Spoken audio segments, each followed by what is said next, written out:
Hi everyone.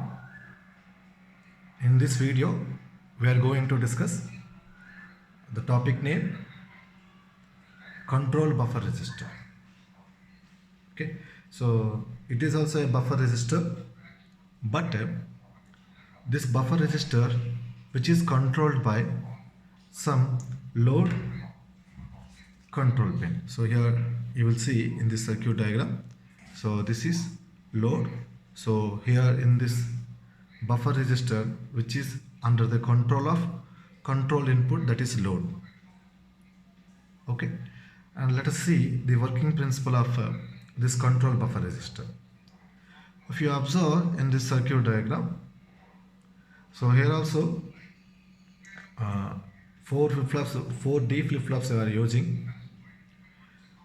All they are connected in such a fashion, and these all flip-flops which are applied to one single common clock pulse, and that applied common clock pulse is positive edge triggering common clock pulse. When the clock is enabled, all the 4 T flip-flops are at enable position, and again you will see one more control input, that is known as asynchronous input, and the terminal name is clear input, which resets the flip-flops. Okay, well, coming to the working principle of this control buffer resistor, when this clear is active low input terminal, so when this is enable position, when this is at enable position, this clear input is enable position, all flip-flops are at reset condition.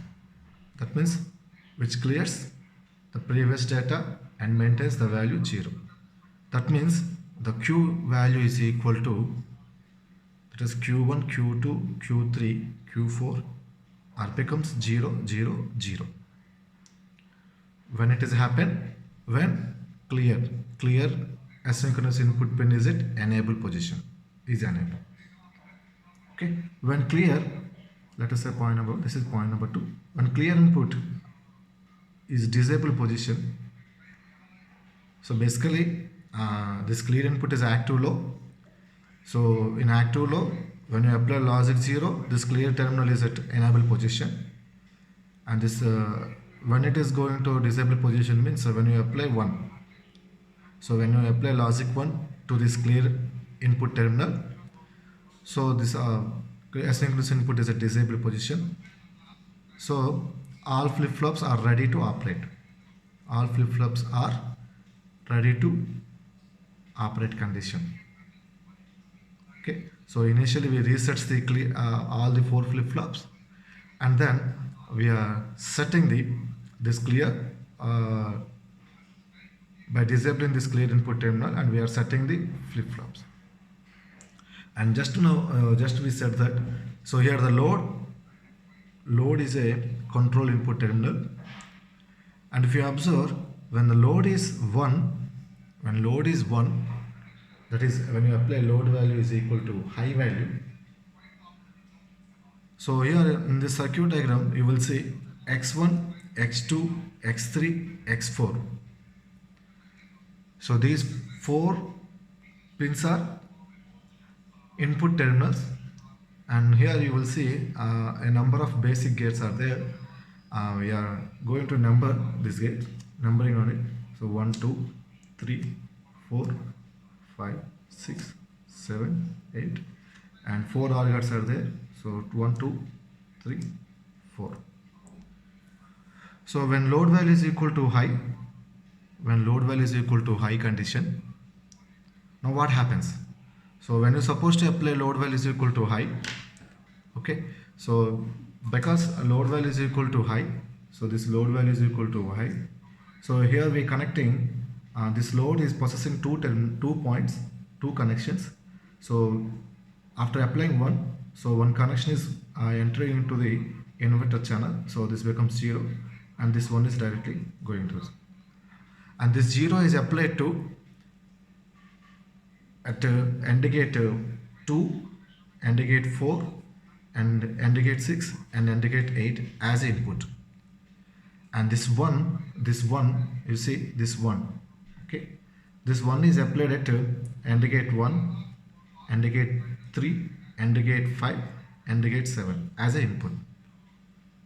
Okay, and we know that according to the working principle of AND gate, so if any one input terminal is equal to 0, obviously the output is always equal to 0, so whatever may be input of the other input of the AND gate, one input is equal to 0, so that the output of this AND gate is equal to 0, AND gate 2 and AND gate 4 is equal to 0, AND gate 6 is equal to 0, AND gate 8 is equal to 0. And while coming to the AND gate 1, so one input is equal to 1 and one input is connected to input terminal x1, so this is x1. Okay, so whatever the value of x1, so the output of AND gate 1 becomes x1, and the AND gate 3 is produces x2, and AND gate 5 produces x3, and AND gate 7 produces x4.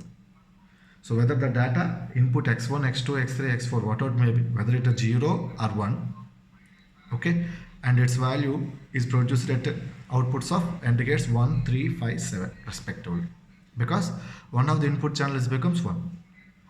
Now, so here if you see in this mux diagram, the inputs of this and OR gate 1 is x1 and 0. So here, obviously the output of OR gate 1 is becomes x1, and output of OR gate 2 is also x2, and output of OR gate x3, and this is x4. So here finally the input terminal reach at flip-flop 1 D1, reach at D1 flip-flop, and reach at D2 flip-flop, and x3 reaches at D3, and x4 reaches at D4. Now whatever the input is applied at x1, x2, x3, x4, okay, and the data is loaded directly into the flip-flops. So here when load input is equal to high, what happens? The input is loaded into the registers. Because what is the reason? So here because the control input is 1 high, okay, and it gets 1, 3, 5, 7 are enabled, and it produces the output x1, and x1 is directly appeared at flip-flops D1, D2, D3, D4. Okay, so when load is equal to 1, what happens? The input is loaded into the register. Similarly, when load is equal to high, in previous condition we discussed about load is equal to high. What happens when load is equal to at a low value? That means if you apply logic 0 at a control input terminal, and let us see what happens here. So here, if load value is equal to 0, I am writing with a color, blue color. Okay, so this terminal, what happens? This inverter produces the 1, and this direct line produces 0. Now this 1 is appeared across the AND gate 2, and AND gate 4, and AND gate 6, AND gate 8. Now this 0 is appeared across AND gate 1, and AND gate 3, and AND gate 5, and AND gate 7. So if any one of the input of AND gate is 0, obviously the output of AND gate is obviously 0, whatever it may be.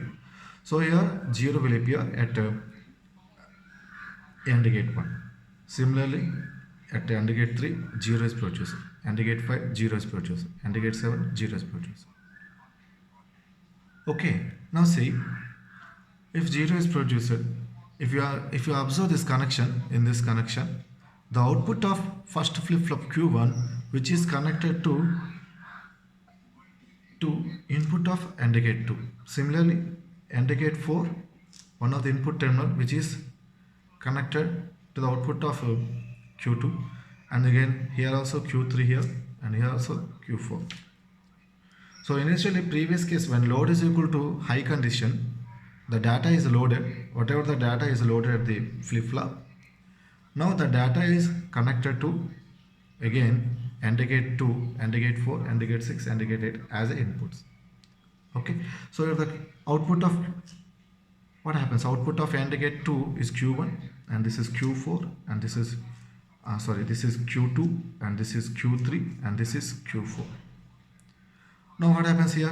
When you suppose here this is 0 and Q1, the output of OR gate 1 is Q1, and this is Q2, and this is Q3, and this is Q4.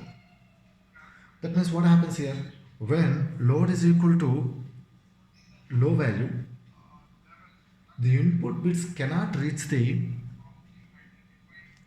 input bits cannot reach flip-flops. Why? Because according to the connection, say this is the connection. So because of the connection, the input cannot reach the flip-flops. And at the same time, what happens? The inverter signal is high, and this forces each flip-flop output to feed back to its data input, and therefore the data is circulated as each clock pulse arrives. Okay, the data is circulated. That means the contents of the resistor remains unchanged in spite of clock pulses. The contents of, simply say, the contents of flip-flops or resistor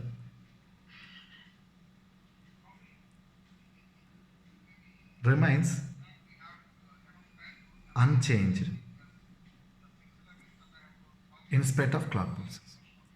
Okay, so that's the working principle of control buffer resistor. See here, in this case, by using this control buffer resistor, control pin, so it performs two operations. One, when load is at a high position, the input is loaded at the resistor. When load value is equal to low value, so the input bits cannot reach the flip-flops, and the data is circulated within the resistor. That means the contents of the resistor remains unchanged in spite of clock pulses. So this is the working principle of control buffer resistor, and this control buffer resistor is controlled by the load terminal pin. Okay, I hope you understand the concept. Thank you very much.